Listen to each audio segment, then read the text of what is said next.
You are listening to This is Oklahoma, hosted by Mike Hearn, telling stories of Oklahomans and those that have made it their home.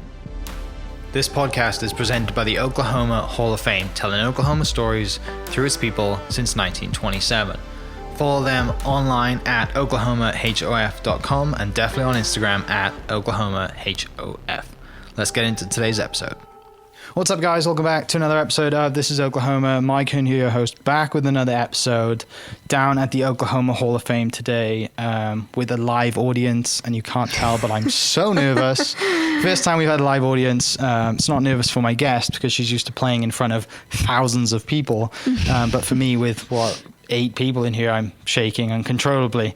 But thankfully, I have some great assistants running the camera for me. And yeah, it's been great to do some podcasts in the Hall of Fame.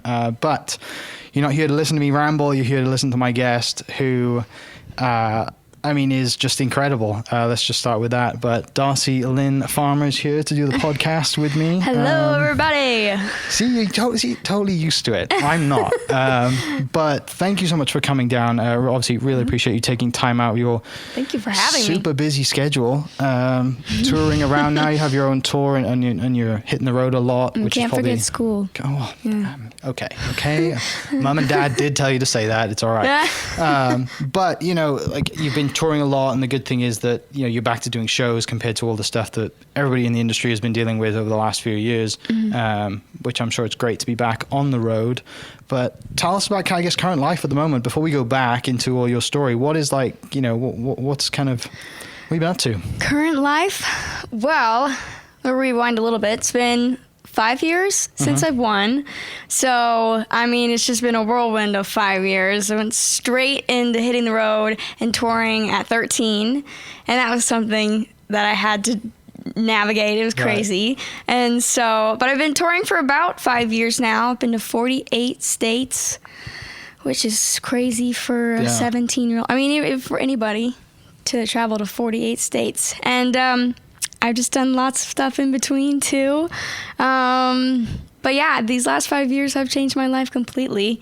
And now I'm still trying to figure out who I am.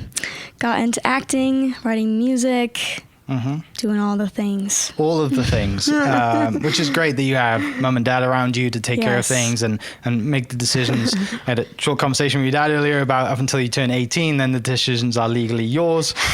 We'll see how that goes. We'll see. But you mentioned, traveling a lot, going to 48 states. Is there anything you do at each state to kind of get a memento or grab a hat or something when you travel? I kind of regret not having a fun tradition to do in every city when we started. Because when I was 13, we were out on the road, I was like, oh, this is cool. I'm performing at the Ryman. This is cool. Yeah. Not like, now I appreciate it a little more as I get older. But me and my parents like to find, I love coffee. I shouldn't. And I would love to find a coffee shop that's cool. That's not Starbucks, something different everywhere we go. But I've been to some pretty interesting places. For sure. Is there any that stand out? Because a lot of people probably don't realize. You travel, it's like planes, hotels, stage, and then gone, right? Sometimes it's like that, and then sometimes it's not. We went to Portland, Oregon. Oh my God, did I just say Oregon? Mum said Maine. You're good. But that's a place, right? Yeah. I'm right. Portland, Maine. Yeah. But it's the other Portland. And we took a little boat to this island right off, and it was called Peaks Island, Maine. And it was the coolest thing ever. We biked around the whole entire island and visited this bunker, and it started raining, and I sang in the bunker. Like, the acoustics were incredible. It was so cool. And where else? We've been to Florida, got to go to Universal and Disneyland in California, we've just been everywhere. Because of your rising status, do you get not just a pass to go, do you get the park to yourself sometimes? No, I haven't gotten to do that yet. Honestly, it kind of just playing it normal. at the parks, Yeah. you know. I don't mind the lines.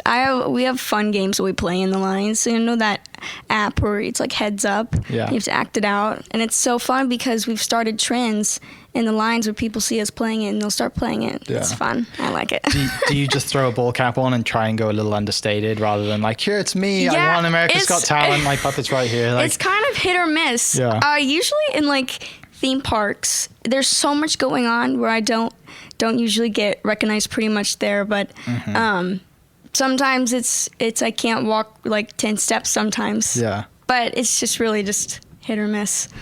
But, Comes with the territory, I guess. yeah. Right? But it's funny. I mean, whenever I kind of have a sixth sense now, it's like I can just see when it's about to happen because I'll make eye contact with someone and it's either like one of three things. They'll do a double take or they'll get out their phone and they're like Yeah. looking and they couldn't be more obvious about it and I just love it and it's fun, especially the kids because their face is just like Yeah. But I think a lot of people probably forget that, I mean, you're 17 years old, like you're 5-6 years as, you know, you're still a child, right? You still want to go do normal things that any Yeah. child growing up would do. And it's really cool that you still kind of focus on that stuff. And, you know, you don't just, you still enjoy your childhood, right? Yeah, I've had a lot of normalcy in my life these last 5 years, and a lot of not.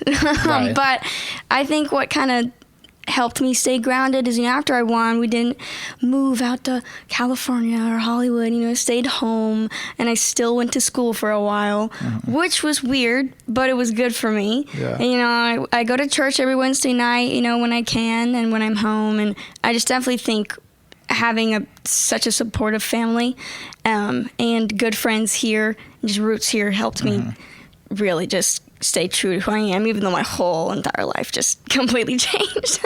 Right. Yeah. It keeps you grounded, right? And you don't have to worry about, you know, it's nice to have normal conversations, right? And I'm sure there was a time where all of your friends were like, asking you, who have you met this weekend? Like, what stars did you meet? Like, what's that life like? And then it kind of wears off. You know, it was kind of not the opposite, but when right after I won, I came back, went to school, and, you know, for a while, you know, I would get a little couple stares in the halls. But these kids have gone to school with me for, like 7 years now or whatever. And, you know, it's just Darci. Oh, Darci's back. She's back. She won that show, but she's back. And it's just kind of felt, at school, I felt super normal. And it's like I was living completely different lives. I like to call it real life Hannah Montana. Because, you know, in middle school, I'd go to school Monday, Tuesday, Wednesday, Thursday, leave on a Friday, sell out a show on a Saturday and a Sunday, and then come back home on a Monday and go back to school. Homework's due on Monday. And I just take a math test, you know, just do like regular things. And then, but I'm like Darci Lynne on the road. It's crazy. Yeah. To that point, do you kind of enjoy going back to school? Because it's kind of normality and you get to be with your friends and you kind of away from just the lights and you're just like, oh, I just get to be me now. Yeah, truly. Yeah. It was a good balance. It was really good. And, but it got to a point where I kind of had to make some sacrifices if I wanted to really see where this could go. And so that's when freshman year I decided to do online through Deer Creek, my public school. But still do everything online. So it's kind of cool. I still get the perks. I still get to go to the dances and the pep rallies. And if I wanted to do sports, which I won't, I could. So I guess we'll go back to kind of where this starts for you. And, you know, you've done, I'm sure, a million interviews and people can read about it. But just for context of people listening, why and how does someone at a young age get into ventriloquism, being a ventriloquist, you know, over all the other stuff that could have been out there? And I mean, thankfully it probably wasn't. You know, thanks to mom and dad, it's not video games and all the other stuff that you know, kids your age are probably doing as well. But why did you decide to have, you know? You know, yeah, definitely is not common. It wasn't. It just truly is not something kids pick up. You know, like, I want to learn ballet or soccer. Ride a pony. But I was like, no, I want to sing with puppets. So I was super shy as a kid, as painfully shy, and just hadn't, you know, really come out of my shell yet. And so truly they were kind of worried about me. And so they kind of put me in this little pageant system where I could meet other girls and make new friends. And it was a good program where if you won, you could get scholarship money for college or something like that. But I met a girl through that system who did ventriloquism for her talent portion. And I was around 9 at the time. And I had never seen it before. And I had never heard of it. It was insane. I was like, what is this? Yeah. This is the coolest thing I've ever seen. And so, I was probably the most annoying little kid to this girl because I asked her about a million questions. And for tips and pointers and where did she get her puppets and this and that. Because I was just so, oh my gosh, I have to do this. And so when I hit 10, I had been really getting interested into it. And so I begged my parents for a puppet. I was like, please, can I get a puppet in there? And they said no. Literally. I'm just for throwing context, you out of the bus. How much are these puppets? Exposing you right now. They said no. Because at the time, I was doing gymnastics. And so, a lot of people don't know this about me. And I did gymnastics for a little over 5 years, almost 6 years, and was training. I wanted to go to the Olympics. Okay. I was a pretty good little gymnast. And so that's what I was doing, my passion. And I had 3 brothers in school, and they were like, we don't have enough on our plate for this. And I was so persistent. And so they surprised me with one from eBay for like $30 on my 10th birthday, and that is how it all started.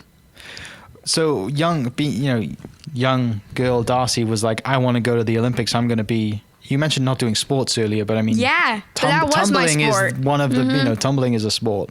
And it was crazy because when I told my coaches, I was like, I want to quit to sing with puppets. They thought I was absolutely crazy, and actually had me sit down with them and my parents to try, to convince me not to quit gymnastics because they thought I was crazy and they knew I was super good. But I was like, no. I was so firm about it. My 11-year-old self, it was crazy. I don't know, something in me. I was like, this is what I need to do. This is what I want to do. And just had a really gut feeling. And so I quit, and I don't regret it at all. It's paid off, right? It has. So back to, because I think there's a lot of things that you can compare with being a gymnast and doing what you do because of how much time and dedication you have to spend being a gymnast, because it's not easy, and it takes a lot of confidence to tumble and and do that stuff. When I was doing gymnastics, I look back on it now and I'm like, how did I do that? Because we trained for 33 hours a week. Yeah. So I actually, did online school for a very short time with gymnastics. And, it was crazy. We had like 2-a-days where we'd go for 4 hours in the morning to the afternoon and then have a lunch break and then go from like 5 to 8. It was crazy. Yeah. And, it really truly did help me with my discipline and practicing for the show because, AGT is so just everything is in motion and you have to be so prepared and practice a lot. Yeah. I mean, that's I think the hardest I've ever worked ever in my life. Wait, what gymnastics school did you go to? I went to this gym called Dynamo. Okay. It's a good gym. They're serious there, and I love it.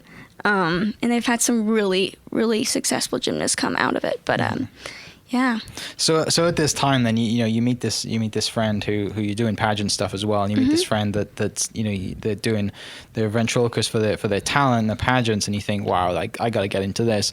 You're already singing though at this point, right? You're already I want to be a performer. I like singing. Were you singing at church at a young age? Like how does that kind of transition?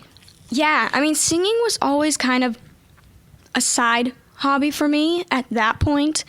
It was something I really enjoyed, but I hadn't quite found the confidence that I have now with it. I was performing in the pageants. Yeah. I was just singing, and I would sing in church with my mom a lot. We sung in church a lot together, and that was fun. I mean, she was kind of my initial inspiration for singing because she's a magnificent singer. And so that's how singing kind of, I would sing around the house, and she'd be like, to my dad, she'd be like, Clark, we have a singer. But yeah, and then when ventriloquism came around, I was just, all right, why not? Yeah. Why not just being a singing ventriloquist? You know, people ask me like, well, how did you just start? I don't even know sometimes. Like, I can't even explain it to you how this came about. It just did. I think it's definitely divinely influenced, for sure. Right. I mean, you look at people who are successful and there's generally something that's natural there, and then they work at that natural talent that they've got. What was that kind of, I mean, do you come down, you know, you're living with mom and dad, do you just come down one day or you're in your bedroom and you're just like, I'm crushing it with this singing stuff, but you can't tell I'm singing because I'm like, is there a moment that you're like, Mom, look at what I've been working on for the last 3 weeks? No, there was. You know, what I did is I would practice in my mirror all the time, or I'd film myself and then watch back because I could like see what I was doing wrong and what looked right and what didn't look right. And I would come out and I would, you know, do something for them with my mouth closed, and they'd be like, "Oh, that's great, honey. that's great." And it's not going to pay the bills really 9 to 5 when you graduate. They truly thought it would be a passing fad. Yeah. It wasn't a passing fad at all. Well, so, like you said earlier, you quit being a gymnast and following that early dream and passion to go to the Olympics to be a ventriloquist, and then you start, I guess, putting it into practice, and you know, you're performing at pageants. You know, does it get to, obviously it gets to a stage where you think, I'm going to just up the competitions I'm in now? And I mean, I don't know this, and forgive me for not knowing this, but how long had America's Got Talent been out before you entered that? How long had it been running? Yeah. Yeah, well, I was the 12th season. Okay. So you're clearly aware of what it was then when it came out. Okay. Me and my family watched it all the time. I mean, every time it came out. And I remember watching Paul Zerdin win, and he was the ventriloquist. And then the next year, Grace Vanderwall won. And then I think after that, you know, it was kind of interesting seeing Paul Zerdin, a ventriloquist, which is what I was super interested in and pursuing it at the moment. And then the next year, seeing a girl my age win. And I was like, if they can do this, you know, maybe I can do this. And I told my parents, I was like, I want to be on America's Got Talent. And they were like, are you sure? Are you sure? Because they can be so mean on there. And I know they were looking out for my best interest. They're like, are you positive you want to do this? And I was like, yes. It was so just like, yeah, I want to do it. And so I sent in a video audition, and they saw it and they loved it. We were like, we want to see you in person. I think they thought I wasn't actually doing it, and that's why they wanted to see me in person. So the closest audition city was Austin, Texas. And so we drove to Austin, Texas, which really isn't that close to here. And I performed in this room in front of these big dog producers who at the time I didn't realize were the two main producers of the show. And you know, I brought my A game. I brought everything. I even brought a puppet that I hadn't really developed, and I told them about it. It was a British bird, and I had no material with this bird at all whatsoever. I only had a name and an accent, and they were like, we want to see Nigel the bird. And I was like, Nigel's the most British name ever as well. Isn't it? Yes. Yeah, so I brought him out and just started talking, and I don't know, they ended up loving it. And I think about a month later, they were like, we want you on the actual audition show. And we were screaming and crying and all of that. Yeah. And then flew out to Pasadena and did that whole thing. And that was so surreal. Because a lot of people, like, sometimes they film those stages that you just mentioned, right? And then they like, that's probably where mum and dad were kind of protecting you, is because some of the time they film the idiots, and the idiots get through because they make great TV, right? And they, you know, that's when they can be mean because someone's like really believes they can do something, and they're awful, but they're there for great TV. Yeah, I'm sure that's definitely part of the reason why they were so apprehensive cool, about it. It's cool though that you like do those stages kind of, you know, with just people, and then they throw you into the show. And off you walk onto that stage, and obviously it unfolds like we all know it unfolds. Yeah.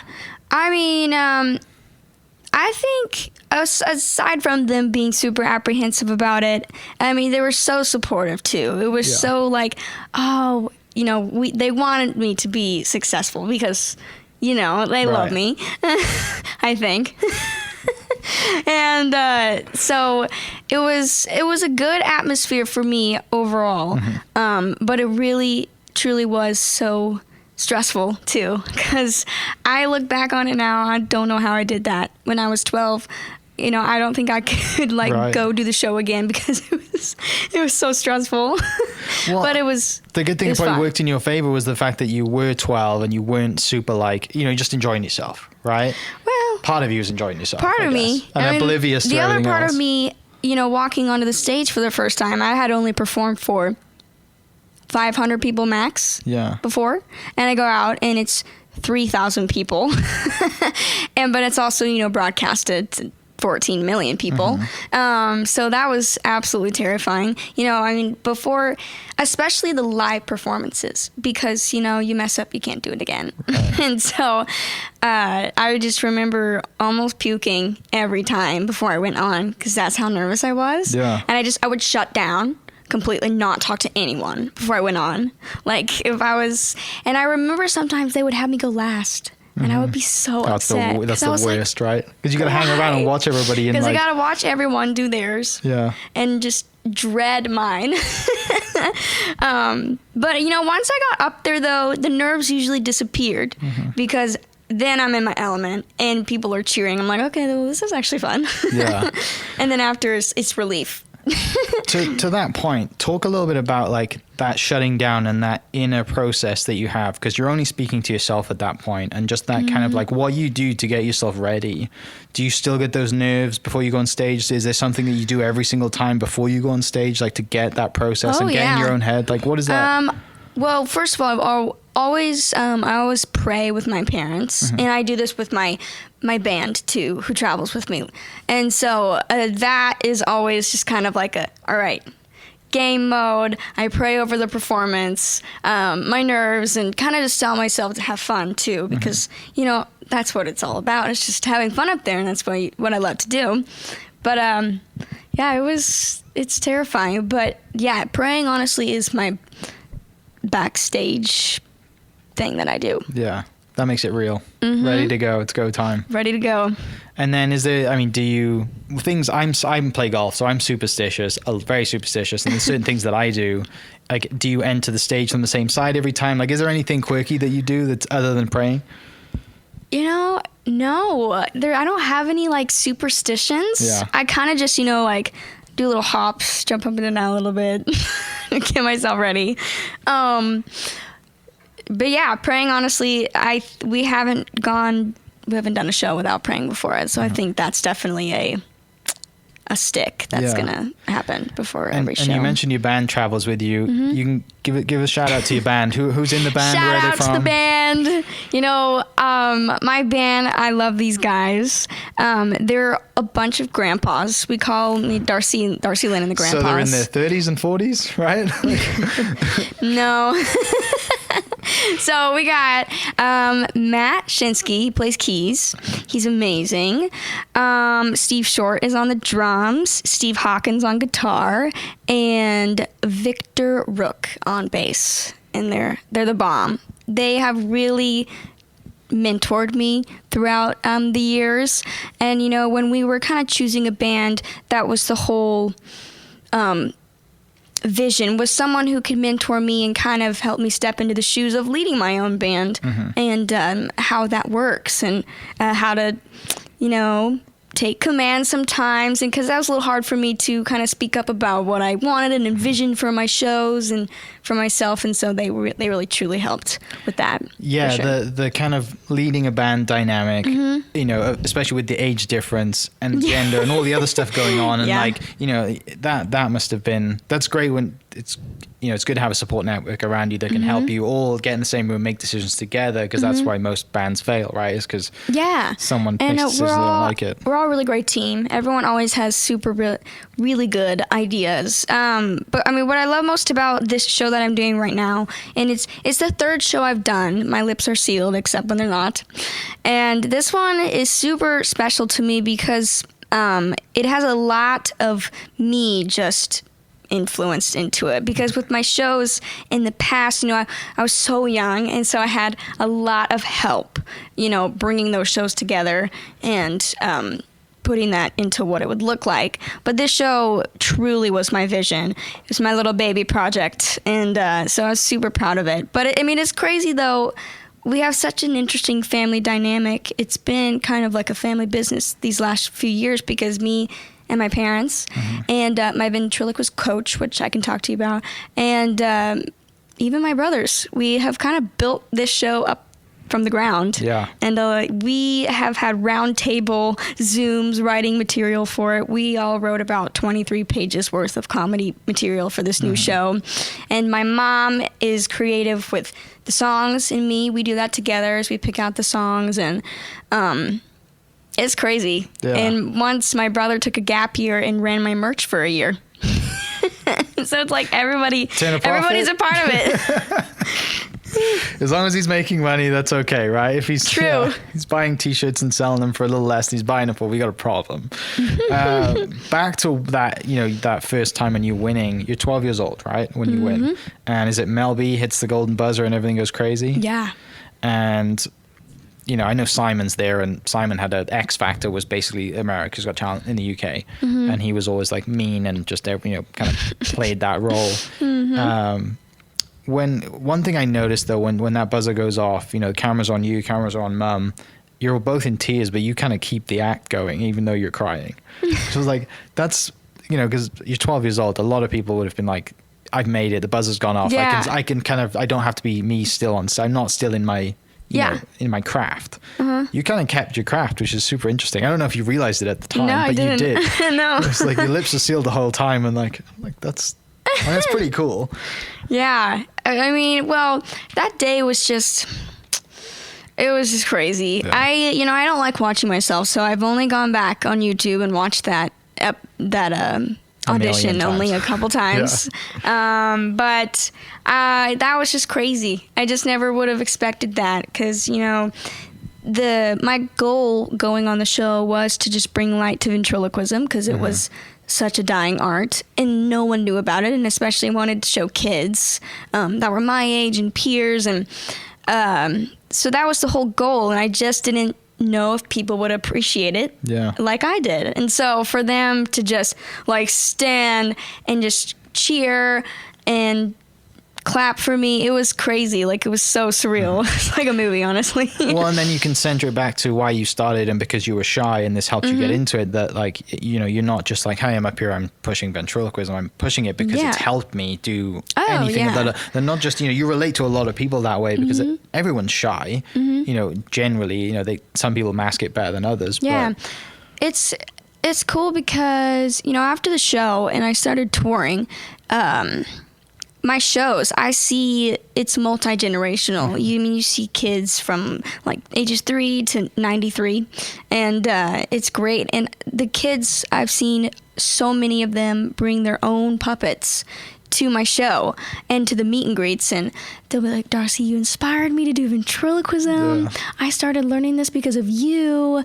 And it's so many. I'm like, what? Like, this is the whole goal. Right. And so it's cool. And there is a ventriloquist convention. I know. I had never heard of it before either, because you just don't hear about that. How many times have you headlined that convention now? I actually, they have these shows at the convention where they have like the popular or, the experienced ventriloquists who get to perform on the Saturday night show, right? And I was the first kid who ever got to perform on the Saturday night show at the ventriloquist convention. So that was pretty cool. And that was a big deal to me. And but it's kind of more nerve-wracking than performing for other people, because these people know how to do ventriloquism, and so they're like really watching you, if that makes sense, to see what you're doing. And so that was fun though. Yeah. So you win, the world goes crazy, your world's basically tipped upside down, and you immediately hit the road to do probably a press tour straight away. Is that right? And then you have your show in Vegas? Yeah, I did a lot of press the very next day. I remember I won. A lot of family and a lot of friends came to LA to watch, and so we had like a big steak dinner. Steak's my favorite, And then I just remember having to wake up so early, like at 5 a.m. to do 13 radio interviews. And it was just like, what is happening? And then I was like on Access Hollywood and Good Day LA and then Ellen. Yeah. It was just so weird. It was crazy. And then, the Vegas show was something in itself too. That was a process and it was awesome. I remember you get 2 shows, but the 2 shows that I had sold out in 6 minutes.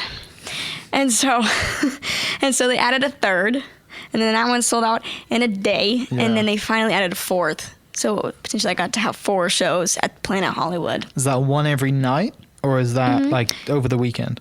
Right? It was one every night. Thursday through Sunday, one every night? Yeah, something like that. Yeah. But that was just crazy. So you spent half of your week basically. Did you ever fly home Monday through Wednesday, or would you spend the time in Vegas? I mean, there was time in between me winning and the show. Not very much. Right.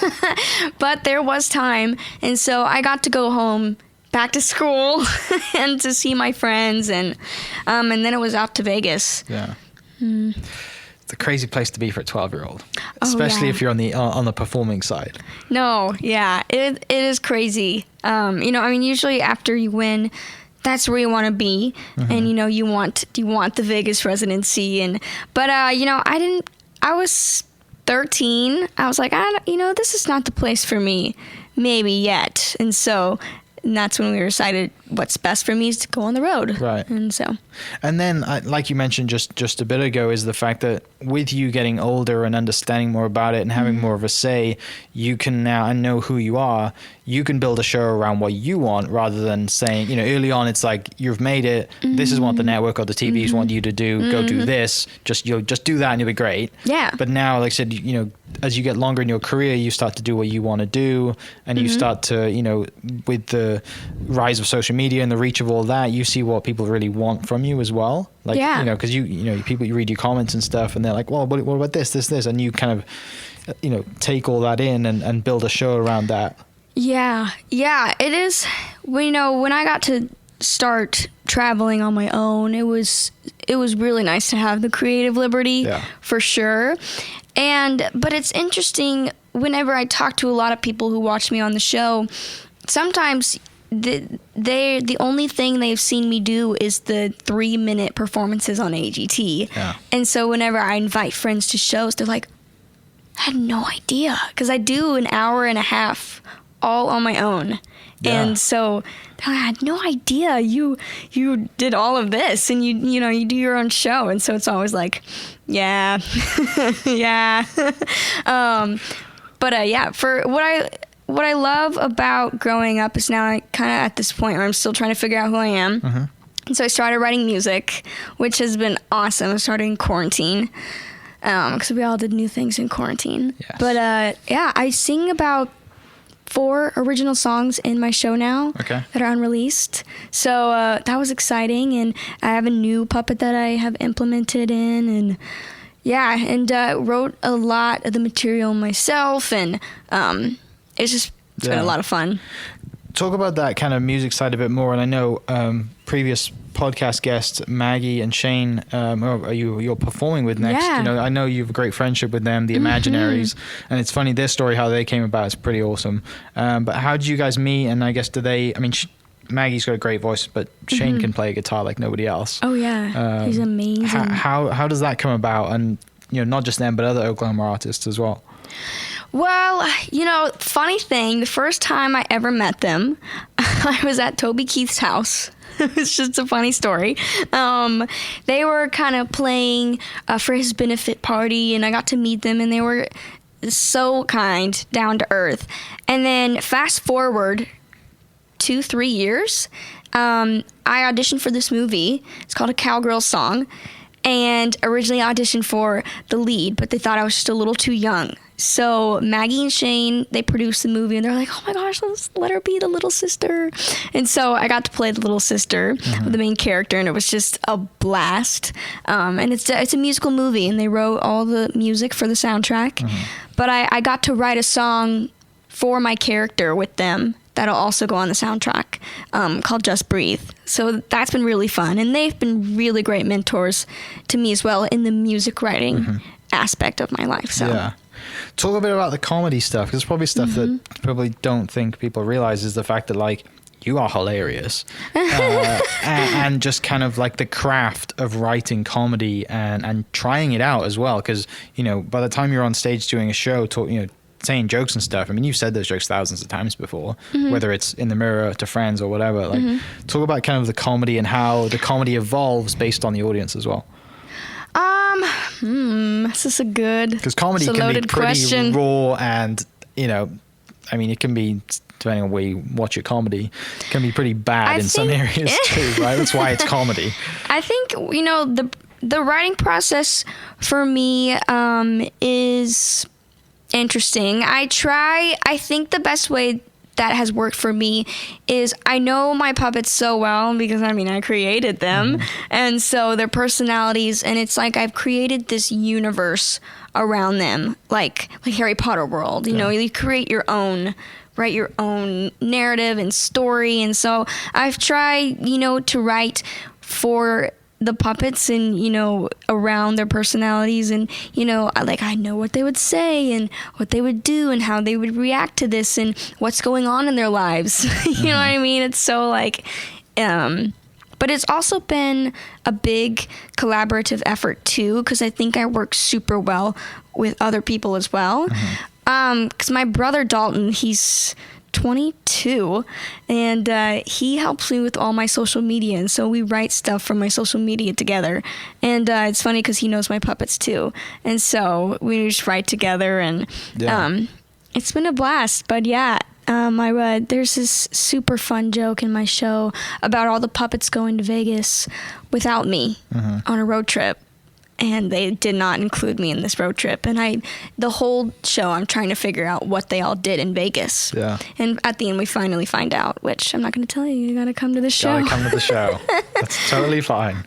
The other cool part, and you just mentioned social media, is like, I mean, you know, that's where you promote. That's where everyone mostly sees you, whether it's Instagram, TikTok, Facebook, wherever it is, for the grandparents that are on Facebook, that is. You know, it's become a huge part of building a brand. And what has that been like for you, you know, getting to an age where you can actually understand it and post a lot of it yourself and be, you know, not... What I'm trying to say is you're not like 8-9 years old, like, oh, I have to run a social media page and I have 1 million followers, right? You know, you're at an age where you can actually put you and your personality into that page, which is a great thing because that's what people want to see of you. Yeah. What's that been like, having a social media and taking a hold of it yourself and putting stories out and just being you? Yeah, it's been crazy because, like I said, my demographic and my audience is so vast and so multi-generational, and so I have my Facebook fans and my Instagram fans, and it's like Instagram are my peers and the people my age, and then Facebook are the people a little bit older than me. And it's funny because, you know, I'll post on Instagram and Facebook the same post, and it's like a picture of me in a cute new outfit, like having fun or getting coffee, and the Facebook people are like, we want to see the puppets. We don't want to see you model. And then like Instagram's like, oh my gosh, you're so cute. You know what I mean? Yeah. It's so different. And so we've tried to figure out, you know, how to cater to both. And then TikTok is super multi-generational. I feel like everyone loves pretty much anything on there. Yeah. But TikTok has been so fun. TikTok is my biggest platform. I have 4 million followers on there, which is just mind-boggling. But it's been fun. They love to see the puppets. They eat that up. But especially when I kind of combine puppets with cultural things that are happening and the trends and putting my own spin on it, it's been fun. Yeah. Well, I think the fun thing about it too is that you can literally do it from home. Right. Yeah. Like you can be home. You don't have to go to a studio. You don't have to be in LA or on a plane somewhere. You can do it from home with a decent lighting setup, and you're, you know, 'cause like I said, everyone just wants to see you with the puppets doing what you do. So that must be fun to do, especially for mum and dad, not have to jump on a plane and be like, where do we need to go now?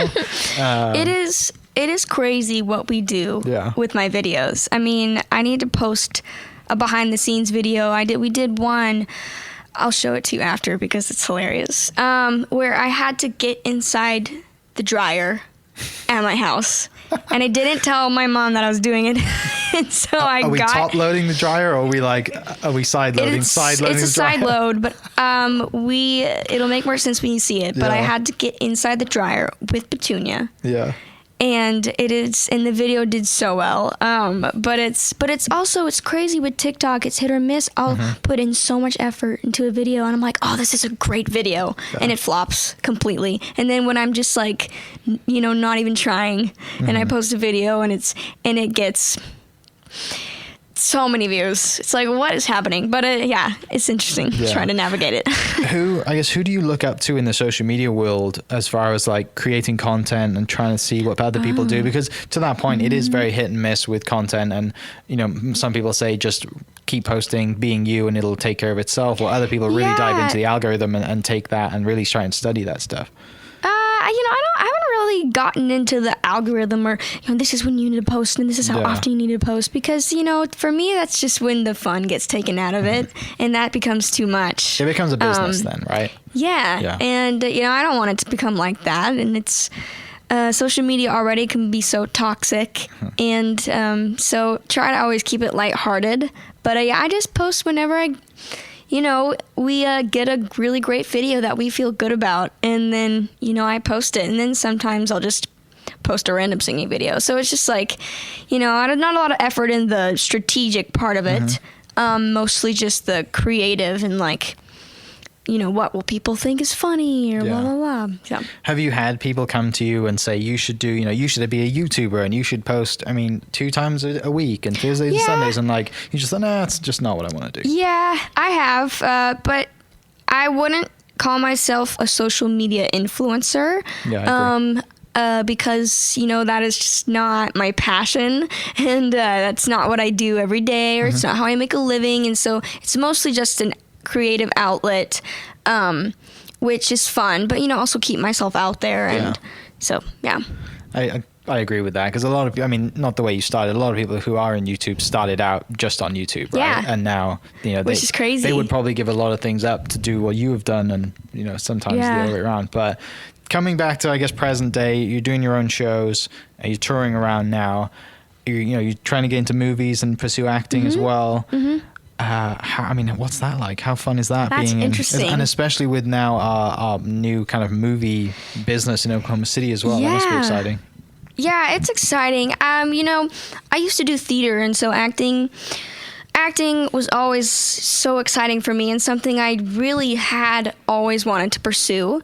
And then, I went on the show, and then all of this happened, and craziness. And now I'm kind of full circle getting back into it again. And so, I auditioned for things, and when I auditioned for this movie, it's just, I see every audition as an opportunity to practice and kind of study the craft and how it all works, because it's kind of an area that I don't know.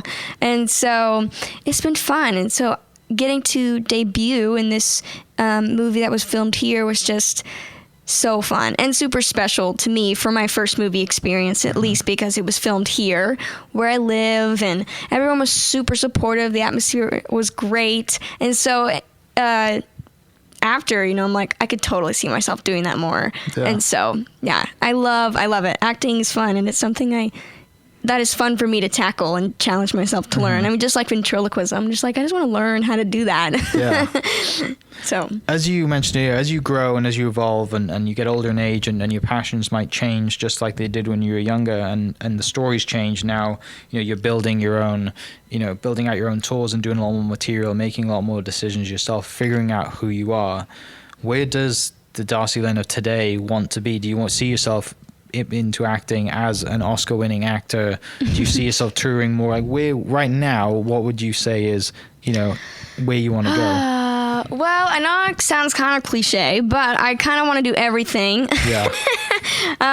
One of my biggest inspirations is Kristen Chenoweth, and so she grew up here and came out of here, and when I see her career and look at her career, it's just like she has done absolutely everything. She's written music, she's been on Broadway, TV, acting. She's done everything, and so that's that's kind of the goal, the vision, because especially music. I've become really passionate about writing music over this last year. And so I would just love to put out an album or an EP or something like that. I just think, that would be super cool. Yeah. And then, maybe have my own variety show. That would be sick. That's a dream. Yeah. And we'll just see what happens. I don't know. Just taking it step by step. The good thing still is, in high school. Right. The good thing is, you turn 18 towards the end of this year. Like, you've got plenty of life left. You've plenty of decisions to make, plenty of avenues to go. Yeah. This is the time to try everything you want to try, because True. you'll really figure out what you want to do. Yeah. So, with our live audience, which is awesome, does anybody have any questions that I can repeat for you?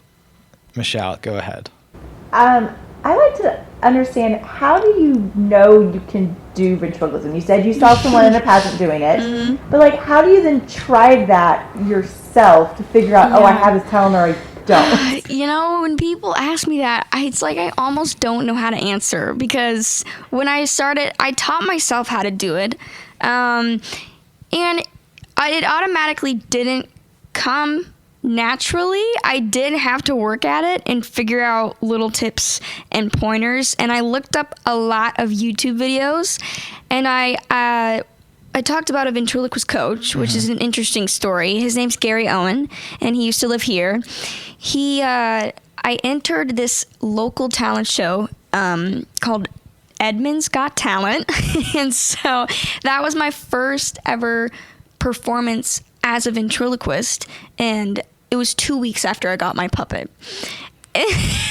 Thrown in the deep end. Let's just see how it goes. And I did that performance, and I ended up winning that talent competition. Yeah. At the age of 10. And in the audience was a couple who went to a church here, who went to Gary's church. Showed in the video, they're like, "You'll never believe this. This girl's yodeling with her mouth closed." And showed it to him, and he was like, "Oh my gosh." And I guess he saw something in me, or some potential, and contacted, somehow got our contact, and my dad's like, "Let's look this guy up." Some weird old man wants to meet you. Because he was, He's also a ventriloquist.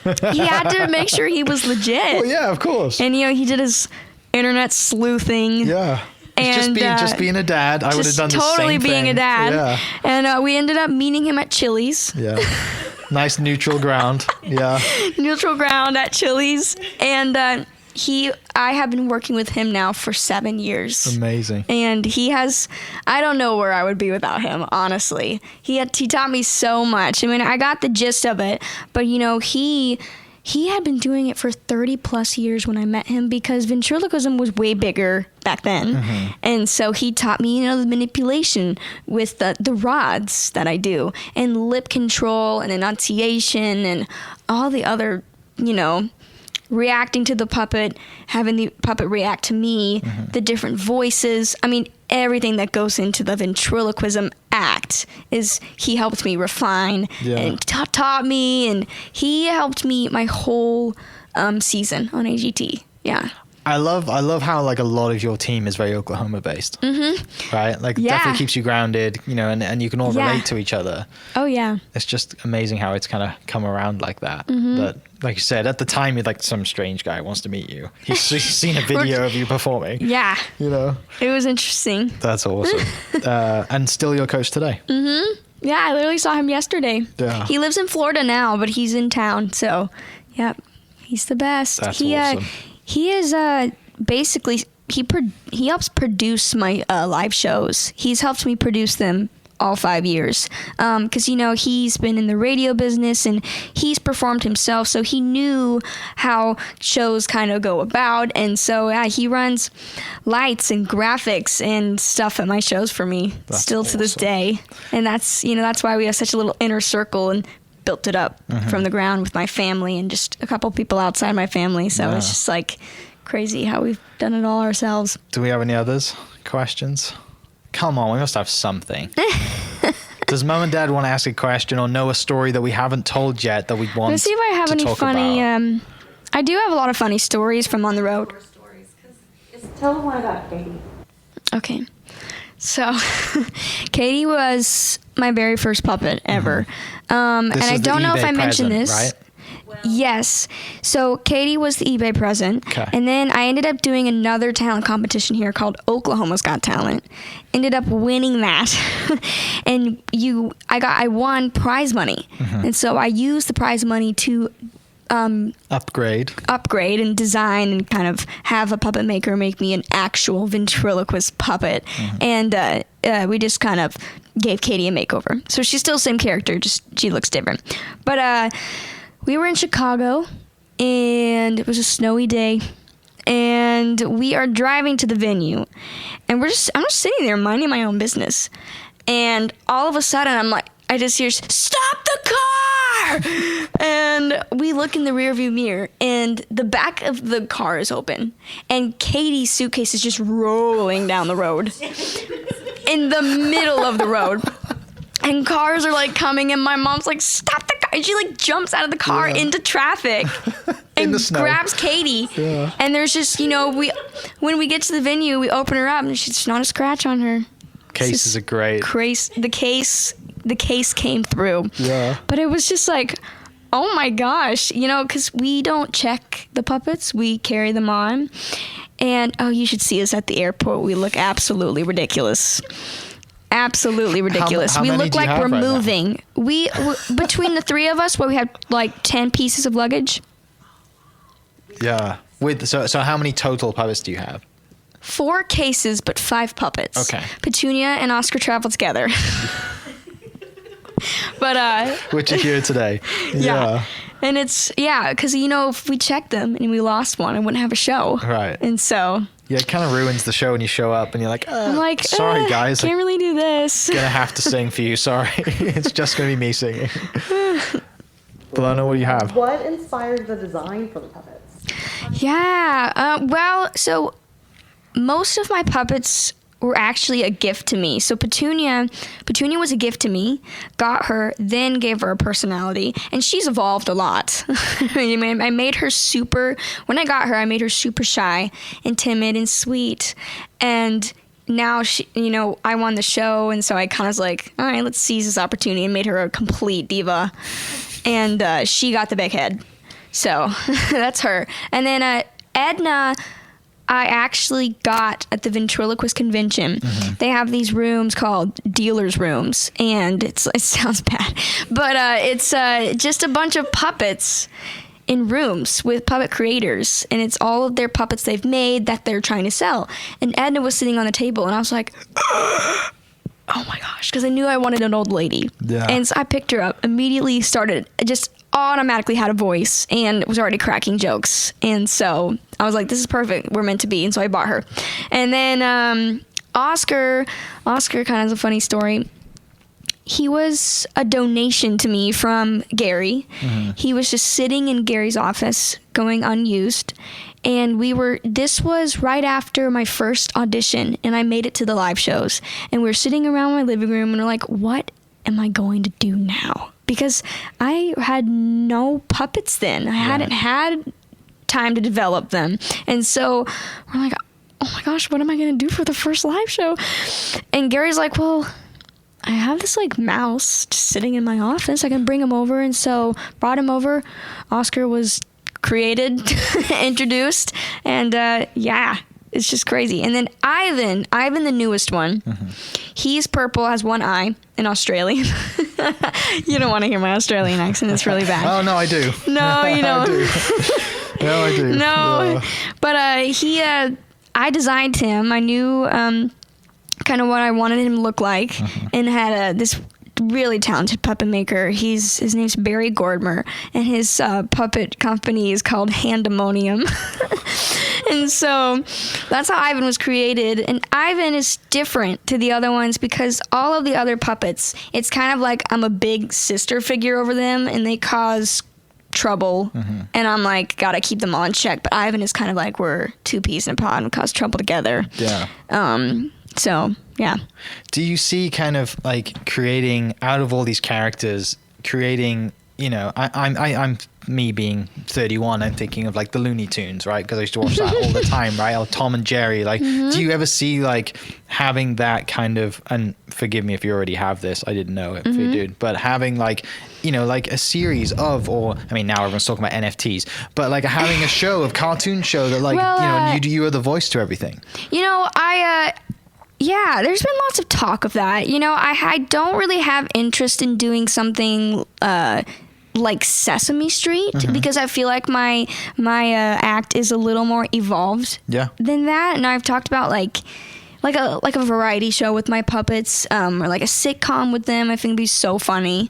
But you know, that's something that, you know, I gotta figure out, gotta brainstorm. But we have talked about it for sure. Well, and like Mrs. Doubtfire, I love Mrs. Doubtfire and having that too. Oh, well, kind of. I had this YouTube series called The Spin with Darci Lynne. And it was just a YouTube series with lots of different videos with the puppets. I did Cooking for Dummies. And it was me cooking, but we had kind of had the puppets pop in at different moments and just critique the heck out of me. It was funny. And then I've done like little music videos with them, with cover songs, and did a reality TV episode with the puppets, kind of like Kardashian style, where they have like, you know, those, what are they called? Where they sit and they just stare into the camera and talk to you separately from the storyline. I don't know. Confessionals. That's what we did, confessionals too, and it was so funny. But mostly my TikTok is most evolved with all of the funny videos with the puppets, for sure. You trial a lot of your material through social media to see what works. Yeah, I mean, yeah, sometimes, yeah. Awesome. Well, do we have anything else? Are we good? Well, thank you so much for coming down. This has been an absolute pleasure. When I told the ladies here that we had you coming, they were, I think, a lot more excited.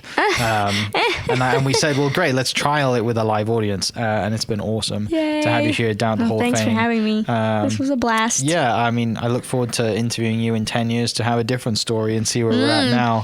Maybe face on the wall somewhere. Maybe I'll be in the Hall of Fame someday. Yeah. Yes, definitely. Wink, wink, hint, hint. Yeah. Well, you know, the selection process just finished, right, for this year. Yeah. So the only way, some people don't know this, the only way that you will be considered is if somebody nominates you. Okay. So you have to be nominated. And the nomination process is someone else, obviously you can't, I mean, somebody in your family could nominate you, but you can't nominate yourself. I've tried.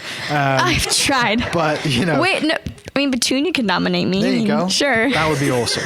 So no, Petunia would not nominate me. She would nominate herself for sure. Yeah. But yeah, that's kind of how the process works. And a lot of people are like, well, why isn't this person in it? Well, because no one's nominated them.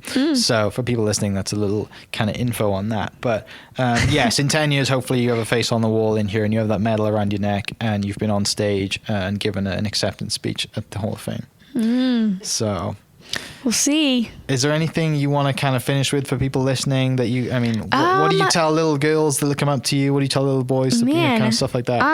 Let's see. My advice has always just been to be yourself and to not let anyone or anything hold you back. And just to know if you put your mind to it, then 110% you can do it for sure. And you can do it right here from being in Oklahoma. Yeah. Awesome. Well, thank you so much for coming down. Absolute pleasure. You know, it really means a lot that someone of your caliber, of your schedule, as busy as you are, you know, to bring mom and dad down here and bring the case too. We have Petunia in the case too, right? She is. Maybe. I know. So she can make an appearance. I know she probably wants to. So thank you so much for everyone listening. We'll catch you next episode. Cheers. If you're looking for something fun to do with your family on April 22nd, I recommend you totally come on down to the Tower Theater. I'm putting on a concert with my good friends, the Imaginaries Band. It is going to be a blast. It is going to be a night filled with music from my new movie, A Cowgirl Song, original music from me and original music from the Imaginaries, and even the song we wrote together for the movie. We're so excited to see you guys. You can get your tickets at towertheaterokc.com.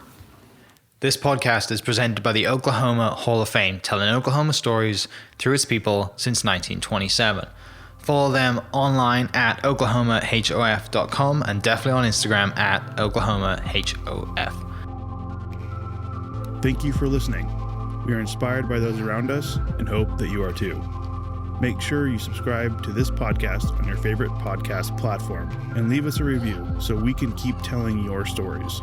For more great Oklahoma content, follow This is Oklahoma on Facebook and Instagram.